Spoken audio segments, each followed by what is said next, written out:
hal kilomitir, hal kilomitir, hal kilomitir waxay la mid tahay 1000 mitir.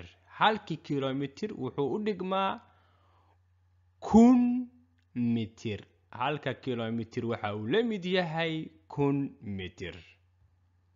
haddaba halka mitir, hal mitir waxa uu la mid yahay 10 decimeter. hal mitir wuxuu la mid yahay 10 decimeter. hal mitir wuxuu la mid yahay 10 decimeter. halka decimeter wuxuu la mid yahay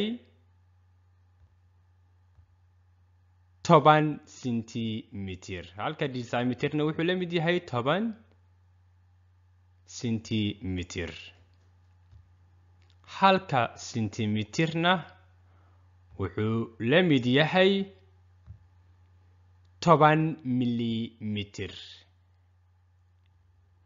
kilomitir baa ugu weyn, millimeter baana ugu yar. waa inta caadiga inta badan la isticmaalo. intaan way jiraan laba kala maqan, laakiin labada kale way iska daynay. intaan ayaa ugu badan. hadeerna intaan ayaan baranaynaa.